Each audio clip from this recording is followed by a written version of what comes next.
We all remember as kids how you join a new friendship group and the most important thing was to fit in, to be liked by that friendship group. Same thing applies as you start in business, whether you're an employee or a business owner. You want to be liked, you want to fit in, be part of the crew. Sometimes the mistake that business owners can make, though, and leaders can make, is that they actually focus more on the being liked rather than on being respected. Now, more often than not, you can achieve both, but not always. If there's a choice between being liked and being respected, then you have to choose being respected every time. Now, that doesn't necessarily endorse an autocratic style, but there will be times where you have to take decisions which are unpopular.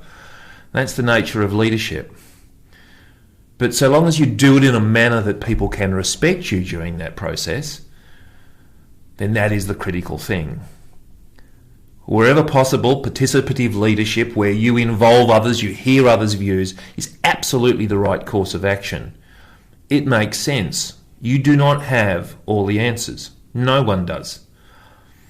So you get all of the feedback, you get all of the information, all of the innovation from everybody else that you possibly can, and where possible, you make a collective decision. But there are many times when collective decision-making or decision by consensus just isn't possible. And that's where you have to take those tough calls. And as I say, you may not necessarily be liked as a consequence of it, but the most important thing is that you will be respected. Same goes with colleagues. I've worked with a great friend of mine for many years, and we had some terrible ding-dong blues during the course of our professional life together. But the one thing that we always did was respect each other during that process. So at the end of the day, we'd get together over perhaps a beer or a lemonade, whatever it might be, and we were still great friends. Now in that case, we liked each other and we respected each other.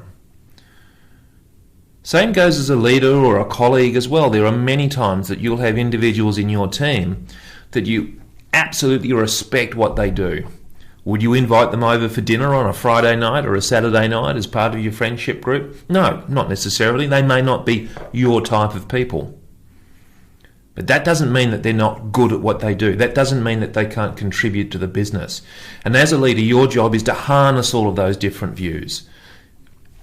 You do not want a group of people in your team which are the image of you.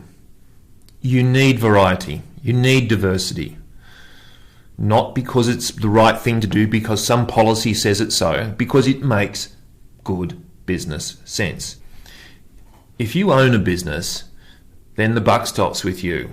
It's your skin in the game. It's your money you've put on the table in order to get that business going, so you do have rights to take decisions. You want to be respected in the process of taking those decisions, and hopefully you'll be liked. But I've seen it go terribly wrong, where the emphasis becomes being liked. You need to have a very clear boundary between engaging with the team, leading the team, and being respected for the decisions that you take. Now, none of that suggests that you shouldn't try and have a culture which is fun, which is engaging, which is innovative, where everyone has a view and everybody's view should be respected. That is where success lies. A top leader will be humble. A top leader will try and make themselves redundant of sorts. They will push the credit onto others. That's the type of culture that you want. But there are times when you can't be as participative as you would otherwise like.